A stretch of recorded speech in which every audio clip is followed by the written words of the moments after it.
មានអារម្មណ៍ថាមេការខ្ញុំឥឡូវក៏អត់សូវចេះមាត់ដូចពីមុនឬក៏ស្រែកចេះចាស់ថាឲ្យកូនចៅអីចឹងទេប៉ុន្តែខ្ញុំអត់ដឹងថាមូលហេតុអីអ្នកទាំងអស់គ្នាហើយបើតាមខ្ញុំគិតចឹងណាយើងគ្រាន់តែប្រហែលប្រហែល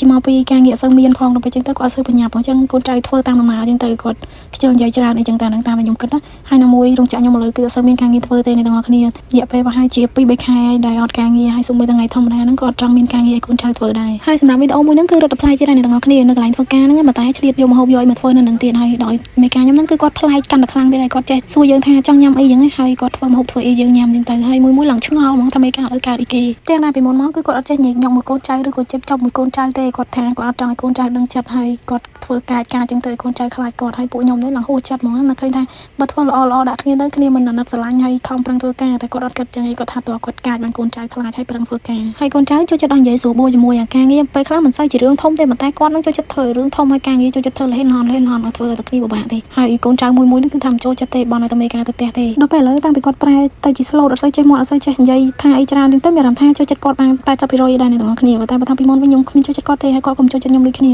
ហើយនិយាយធ្វើឡើងជឿជាក់ធ្វើដូចមេការនឹងចូលចិត្តខ្លួនឯងអញ្ចឹងតែប៉ុន្តែអត់ចូលចិត្តគ្នាទៅវិញទៅមកសោះប៉ុន្តែឥឡូវក៏បានផ្លាស់ប្ដូរអ្នកទាំងអស់គ្នាខ្ញុំក៏រៀងចូលចិត្តគាត់ក៏រៀងចូលចិត្តយើងវិញហ្នឹងដោយសារតែនៅធ្វើការមួយគ្នាយូរទៅដឹងចិត្តហ៎ហើយណាមួយត្រូវមកឡើងឆ្អែតឆ្អន់ទៅពេលអញ្ចឹងទៅលែងឈឺលក្ខណៈថានិយាយស្ដីថាប៉ុណ្ណាក៏លែងឈឺចាប់អញ្ចឹងតែជាធម្មតាទៅស្វាមអ្នកទាំងអស់គ្នាហើយក៏មិនត្រូវមកតែខ្ញុំតែឯងដែរអ្នកទាំងអស់គ្នាគឺត្រូវមកសង្គ្រប់គ្នានឹងពួកអីមេការខ្ញុំណាគេកុំត្រូវចិត្តគាត់ដែរក៏ប៉ុន្តែគ្រាន់តែថាអ្នកខ្លះត្រូវច្រើនអ្នកខ្លះត្រូវតិចតែប៉ុណ្្នឹងឯងហើយខ្ញុំវិញឡើងចង់ស្ពឹកមុខឯងហើយចំពោះការធ្វើម្ហូបឲ្យពួកខ្ញុំញ៉ាំនេះគឺធ្វើបាន3ដងអ្នកទាំងអស់គ្នាប៉ុន្តែក្នុងវីដេអូនេះគឺជាលើកទី1អញ្ចឹងខ្ញុំបានថតតែពេលលើកធ្វើលើកទី1ទេប៉ុន្តែលើកទី2ទី3ហ្នឹងគឺខ្ញុំអត់សូវបានថតទេខ្ញុំខ្ជិលថតដោយសារតែថតបានម្ដងហើយយើងទៅអត់បានផុសទៅមិនដឹងថាថតទៅអីទៀតអញ្ចឹងប៉ុន្តែពេលក្រោយៗហ្នឹងគឺគាត់ធ្វើយកហ្មងគាត់អត់សួរយើងទេប៉ុន្តែគាត់គ្រាន់តែថាត្រូវហូបអីអញ្ចឹងគាត់ប្រាប់យើងមុនប៉ុន្តែគាត់អត់មានសួរយោបល់ថាចង់ហូបអាណាណីដូចអាម្ហូបលើកដំបូងនេះទេអ្នកទាំងអស់គ្នាហើយម្ហូបនេះគឺមានឈ្មោះថា kimchi jjigae គេធ្វើពី kimchi អ្នកទាំងអស់គ្នាគេដាក់ស្ងោរមួយសាច់ជ្រូកមួយអីចឹងហើយបើសួរថាដាក់អីគេទៀតគឺខ្ញុំអត់ដឹងទេអ្នកទាំងអស់គ្នាដោយសារតែអត់បានទៅមើលមេការធ្វើហើយណាមួយក៏មិនសូវចេះធ្វើដែរម្ហូបកូរ៉េហ្នឹងតែម្ហូបខ្មែរចេះធ្វើមិនចង់អស់ផងប៉ុន្តែមានអីអ្នកទាំងអស់គ្នាម្ហូបរបស់មេការខ្ញុំធ្វើហ្នឹងគឺថាឆ្ងាញ់ខ្លាំងមែនទែនហើយមួយឆ្នាំហ្នឹងគឺ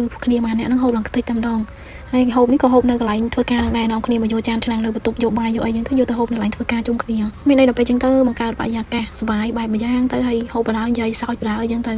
មេការគាត់សួរពីនេះពីនោះចឹងហើយសួរថាឆ្ងាញ់អត់អញ្ចឹងហើយយើងសារថាឆ្ងាញ់យើងទាំងអរំភើបនិយាយរួមទៅជនជាតិកូរ៉េគឺគេចូលចិត្តបែបលក្ខណៈថាស៊ីជោឬក៏បជោអីហ្នឹងគឺជនជាតិកូរ៉េចូលចិត្តខ្លាំងទៅទីបំផុតប៉ុន្តែអាសារថាឆ្ងាញ់ហ្នឹងគឺនិយាយមែនតើអ្នកទាំងអស់គ្នាមិនមែនថាបជោមេការកុំឲ្យគាត់អន់ចិត្តអីទេគឺឆ្ងាញ់មែនតើហើយខ្ញុំក៏សង្ឃឹមថាមេការរបស់ខ្ញុំគាត់នឹងធ្វើល្អដាក់កូនចៅបានច្រើនដូចលើកហ្នឹងអញ្ចឹងកុំឲ្យដូចពីមុនអញ្ចឹងខ្ញុំមិនចង់ជួបអាព្រឹត្តិការណ៍ដូចពីមុនទេហើយបើនិយាយពីរឿងការស្លៀកពាក់វិញម្នាក់គឺហាត់ខុសឆ្ងាយពីពេលដើរលេងដាច់ហ្មងពេលដើរលេងមើលទៅឡើងភ្លឹងដល់ពេលពាក់ខោធ្វើការវិញពិបាកមើលខ្លាំងតាំងពីមេរហូតដល់កូនចៅប៉ុន្តែយ៉ាងណាក៏អីដែរអ្នកទាំងអស់គ្នាដោយសារតែខែល្ងាអញ្ចឹងទៅយើងពាក់ធ្វើមិនឲ្យទៅបាត់ល្ងាខ្លួនឯងអញ្ចឹងហើយណាមួយកន្លែងធ្វើការមិនសូវសំខាន់អីទេចាំពេលទៅដើរលេងចាំយើងធ្វើគ្រូនេសាទឲ្យសង្ហាអញ្ចឹងទៅវីដេអូយើងក៏មានតែប៉ុណ្្នឹងដែរអ្នកទាំងអស់គ្នាអរគុណច្រើនបាយបាយ